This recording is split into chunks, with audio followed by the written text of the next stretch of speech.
전문가와 함께 더 자세한 이야기 나눠보겠습니다. 김용현 동국대 북한학과 교수 스튜디오에 나와 있습니다. 교수님 안녕하십니까? 네, 안녕하십니까? 네. 자, 북한이 오늘 탄도미사일을 발사했습니다만 네네. 공중에서 폭발을 했습니다. 네. 일단 이게 고체 연료 극초음속 탄도미사일의 가능성에 무게가 실리는 상황인 거죠? 그렇습니다. 그렇게 보셔도 무방할 것 같습니다. 예. 이번에 이제 고체 연료를 쓴 걸로 확인이 되고 있고요. 그다음에 이동형 차량에서 이제 발사한 걸로 그렇게 평양 근교에서 발사한 걸로 그렇게 알려지고 있습니다. 예. 이게 이제 원산 앞바다까지 250km를 날아갔는데 굉장히 속도가 빨랐습니다. 그러니까 이제 극초음속 미사일이라고 우리가 지금 판단을 하고 있는데 예. 지금 이제 원산 앞바다에서 이제 폭발이 이루어졌는데 그것이 이제 그 엔진에 문제가 있어서 폭발한 것인지 아니면 북한이 그 탄착 거리를 그 정도 거리로 그 정해 놓고 폭발을 시킨 것인지 이 부분은 뭐 아직 조금 북한의 발표가 있어야 되겠습니다. 어쨌든 전체적으로 보면 이번 극초음속 미사일 발사는 크게 보면 뭐 실패한 것이다. 우선 그렇게 볼 수 있을 것 같습니다. 예. 앞서 이제 지성님 기자의 리포트에서도 나왔습니다만 네네. 이번에 일부 지역에서 비행운이 발견돼서 시민들의 제보가 쏟아졌거든요. 이렇게 맞습니다. 비행운이 발견됐다는 의미는 어떤 겁니까? 비행운은 뭐 발견이 과거에도 됐었습니다. 예. 이번에 이제 새벽 5시 반이었고 우리 경기 북부나 인천 쪽, 그다음에 서울 북부에서도 이번에 비행운이 지금 발견이 됐는데 예. 지금 화면에 보이고 있는 거죠. 그러니까요. 그게 이제 이번에 더 크게 보였던 것은 엔진에 이제 문제가 좀 있었던 것 아니냐 하는 겁니다. 그 비행운이 그 비행기에서 나가는 비행운은 일정한 그 굵기가 똑같은 굵기가 가지 않습니까? 예. 하늘을 보면 이제 우리가 비행기가 갈 때 보면 그렇죠. 예. 많이 봤죠. 어렸을 때 많이 봤고. 근데 이 비행운은 좀 다른 겁니다. 그러니까 비행운이 그 굵기가 똑같지 않고 일정하지 않고. 그렇죠. 예. 이제 앞에서 비행운이 만들어지면 뒤에서 큰 비행운이 만들어지고 지금 보이는 겁니다. 그리고 또 그 과정에서 이제 해오리 바람처럼 이렇게 비행운이 만들어지고 그러네요. 굉장히 그 좀 특이한 비행운이 만들어지고 있죠. 앞에 보면 앞에가 둥그렇게 지금 비행운이 만들어지고 있고요. 저렇게 보면 이제 일반적인 비행기의 비행운과는 상당히 차이가 있는 거죠. 그러니까 예. 이번에 국민들 중에 일부에서는 이게 미확인 비행체 아니냐, 그래서 굉장히 놀래서 군과 경찰에 신고한 사례도 많이 있었다고 합니다. 예, 그러면 이렇게 비행운을 육안으로 볼 수 있었던 거는 네네. 기존의 북한의 어떤 발사와 이번 발사는 다른 부분이 있었기 때문인 거, 이 부분은 아닌 겁니까? 그러니까 이제 비행운이 대체로 보이거나 그렇지 않으면 보이지 않는 경우도 있는데 네네. 이번 비행운 같은 경우는 좀 특별한 비행운이었고 그렇게 보면 이번 발사에서는 엔진 계통에 문제가 분명히 있었다라고 하는 그런 지금 추론을 하고 있는 겁니다. 추니치 엔진이 정상적으로 작동했다면 저렇게 비행운이 발생하지 않을 것이라는 게 예. 일반적인 그 과학자들의 그 이야기입니다. 그러면 말씀해 주신 대로 이번에 이제 엔진에 문제가 있었다고 한다면 네네. 뭐 이전에는 이제 이 발사에 성공했다라고 이야기도 했었기 때문에 네네네. 그러면 다시 또 재발사에 나설 가능성은 어떻게 보세요? 뭐 이번에 실패라고 규정을 하게 된다면 재발사할 가능성이 매우 높다고 봅니다. 북한이 지금 이제 집중하고 있는 게 극초음속 미사일입니다. 그렇죠. 이 극초음속 미사일을 개발한 나라가 몇 개 나라가 되지 않습니다.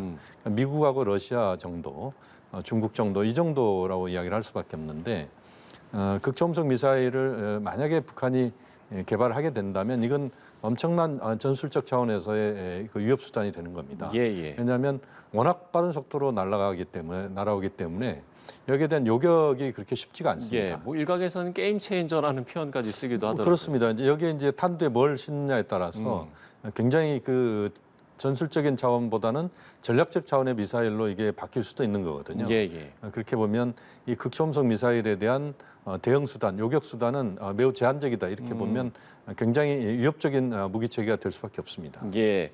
최근에 푸틴 러시아 대통령이 방북을 하면서 네. 북한과 러시아가 군사 협력 강화를 이제 예고하지 않았습니까? 그렇습니다. 그렇기 때문에 러시아가 북한의 기술을 알려줄 가능성 이 부분은 어떻게 보세요?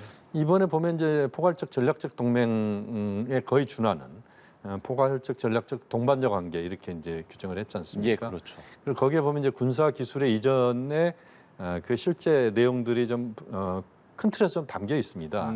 그렇게 보면 이제 북한으로서는 러시아의 북한이 지금 152mm 포탄이랄지 이런 것들이 지금 러시아로 가고 있다고 우리가 알고 있는데 러시아가 줄 수 있는 것 중에 하나가 이제 고급 군사 기술이거든요. 예, 그 중에 이제 극초음속 미사일, 그러니까 굉장히 빠른 속도의 미사일 기술과 관련된 이전의 가능성 이게 있다 이렇게 보고 있습니다. 우리가 지금 북한이 이 전략 핵 잠수함을 갖고 있지는 않거든요. 예.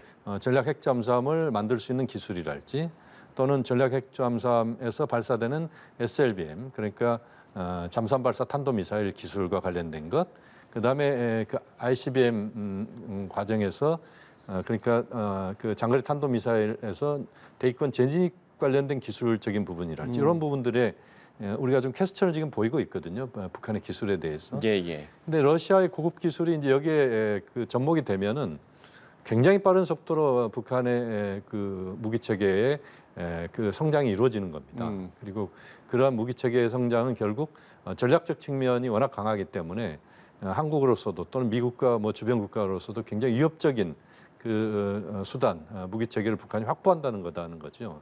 그렇게 보면 이번에 그 북러 간의 지금 군사 기술에 러시아의 군사 기술이 북한으로 이전되는 문제 이 부분은 굉장히 주목할 수밖에 없는 것이고 미국도 굉장히 이 부분에 대해서 지금 관심을 갖고 쳐다보고 있다고 봐야 됩니다. 예. 자, 오물풍선 이야기도 함께 해보도록 하겠습니다. 그제 이제 350여 개 이어서 어제 250여 개의 오물풍선을 보냈는데 네. 지금 탄도미사일의 오물풍선까지 정말 이렇게 좀 다른 방식으로 계속해서 도발을 하는 이유는 어떻게 보세요? 요건 이제 예고가 거의 돼온 부분입니다. 예. 이제 오물풍선은 예고가 됐다고 봐야 되죠. 김여정 부부장이 이야기를 이미 했습니다. 우리 쪽에서 이제 북측으로 풍선을 날렸지 않습니까? 예, 예. 이제 민간 단체로 날렸는데 이제 거기에 대한 대응으로 북한이 하겠다라고 이야기를 한 부분이기 때문에 요건 이제 푸틴 대통령의 방북 때문에 좀 늦춰진 것이고 그다음에 풍향이랄지 또는 풍속이랄지 또는 뭐 비가 오지 않는 시간이랄지 이런 것들까지 고려했기 때문에 북한이 그제 어제 날린 겁니다. 예. 그다음에 지금 이제 극초음속 미사일 관련된 부분도 역시 북한은 지금 한미 군사훈련이 지금 해상에서 지금 진행 중입니다. 그래서 거기에 대한 대응 또 루즈벨트호 같은 경우가 지금 동해안 수역으로 지금 이미 그 부산 작전사령부에서 이미 출항을 했거든요. 예, 예. 거기에 대해서 이제 북한이 반발하는 모습을 보이는 것이고 또 러시아의 북한의 그런 미사일 기술을 보여주고자 하는 측면들도 있는 것이거든요. 그래서 요 지금 북한의 미사일 발사와 풍선은 이미 예고된 것이었다 이렇게 봐야 돼도 무방하다고 봅니다. 예. 이 오물풍선 살포로 인천공항은 항공기 운항이 중단되기까지 했는데 예. 혹시 이런 부분도 계산에 넣었다고 보세요? 뭐 계산에 넣었는지 확인하기는 뭐 어렵습니다만 기술적인 측면에서 보면 저는 계산에 넣을 수도 있다고 봅니다. 왜냐하면 인천공항이 굉장히 의외로 북한 그 황해남도 해안과 아주 가깝습니다. 그렇죠. 뭐 100km 정도나 될까요? 예, 예. 아주 가까운 거리에 있는 곳이고 또 풍향에 따라서는 충분히 이 북한의 풍선이 인천공항의 그 활주로에 계속 낙하가 가능한 곳입니다. 그렇게 보면 이제 실제 그것이 이제 항공기 엔진에 빨려 들어갈 경우에 그 풍선이 작은 풍선이 아니거든요. 예. 2m, 3m짜리 풍선입니다. 이게 빨려 들어가면 이제 엔진에 고장이 발생하는 것이고 또 그것이 위협 요인이 되기 때문에 아예 항공기를 띄우지 못하는 경우들이 발생합니다. 이번에도 보면 오늘 새벽에 항공기 10여 편이 제 시간에 뜨지 못했거든요. 예. 이렇게 보면 북한이 인천공항에 대해서 북한이 마비시킬 수 있는 능력이 있다. 이것을 좀 보여주는 측면도 저는 부분적으로 있다라고 보고 있습니다. 예. 오물풍선 소개 내용물을 분석한 결과 뭐 구멍난 옷도 발견이 됐고요. 네네네. 또 퇴비에서는 기생충이 발견되기도 했는데 네네. 이런 것들을 통해서 북한의 어떤 열악한 현재 상황들을 좀 알 수 있다라고 보면 되겠습니까? 뭐 그렇게 볼 수도 있을 것 같습니다. 이제 북한에서 이 오물풍선 그렇게 북한에서도 그런 표현들을 썼습니다. 그러니까 쓰레기를 넣은 것이죠. 그런데 이제 그 쓰레기가 아주 우리가 보기에는 굉장히 그 사람이 쓰기 어려운 그런 것들이 들어있다 이렇게 보고 있는데 이제 북한의 실상을 한편으로 보여주는 측면도 있는 것 같고요. 네. 또 그 과정에서 북한이 노리는 것은 역시 심리전입니다. 그러니까 우리 국민들의 심리적인 불안감을 조성하는 게 이 오물풍선의 목표거든요. 예. 그렇게 보면 거기에 이제 넣는 물품이랄지 이런 것들이 오염돼 있거나 이것에 대해서 우리 국민들 걱정이 있거든요. 그것을 노리는 측면도 있다고 봅니다. 만약에 이제 그 풍선에 매달린 물체들이 예를 들면 생물학 무기와 관련된 거랄지 또는 탄저균이랄지 뭐 이런 식으로 들어있게 되면 이건 이제 문제가 심각한 겁니다. 그래서 북한이 이제 그렇게까지 하고 있지는 않습니다만 어쨌든 이런 오물풍선이 우리 군경에서도 굉장히 민감하게 대응할 수밖에 없는 그런 물건들이기 때문에 우리로서는 상당히 또 품이 더 드는 부분도 있다고 봅니다. 예. 그럼 이 북한의 도발이 지금 이제 한미일 3국의 군사 훈련 중에도 계속 좀 이어질 거라고 보세요? 과거에는 이제 한미 연합훈련이나 이렇게 큰 훈련이 있을 경우에는 북한이 훈련 기간 중에는 도발이나 이런 것들을 하지 않았습니다. 예, 예. 사전에 하거나 사후에 하거나 이런 식이었는데 최근 들어서는 그것을 아예 무시하고 북한이 이제 무력 도발을 하는 경우가 왕왕 있었습니다. 예, 예.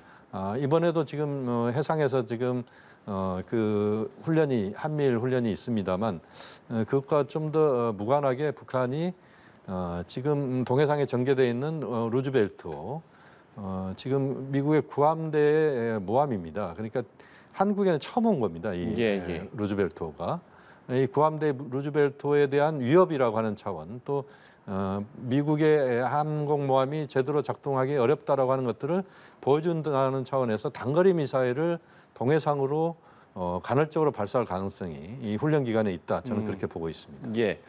훈련 이외에 또 해병대에서 서북도서 일대에서 해상 사격 훈련을 실시하지 않았습니까? 그렇습니다. 이 부분과 관련해서도 글쎄 북한의 좀 도발 수위를 올릴 가능성도 있겠습니까? 저는 그 가능성이 있다고 봅니다. 예.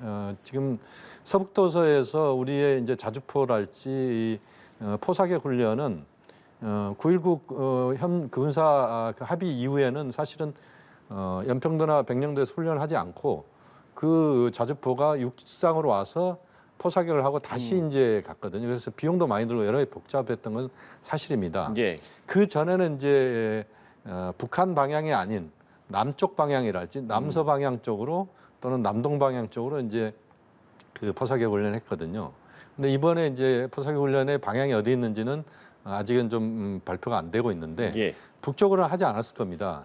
그러니까 북한 쪽으로 하지 않았다는 거죠. 그렇다고 하더라도 이제 북한도 이제 맞대응한다라고 하는 차원에서 아마 지금 장산고시나 북한 백령도와 연평도를 마주하고 있는 북한의 지금 해안 지역에 많은 그 포들이 지금 그 있거든요. 예. 그 포들이 아마 그 해상을 향해서 물론 NLL 이남으로 쏘는 것은 쉽지 않다고 봅니다만 NLL 이북 수역으로 해안포 사격 훈련이 북한에서 곧 있을 가능성이 저는 있다고 봅니다. 예.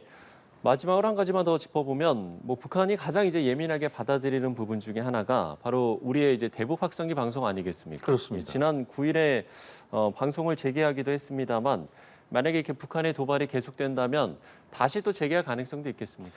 뭐 저는 그 가능성이 윤석열 정부의 지금 현재 입장을 보면 있다라고 봅니다.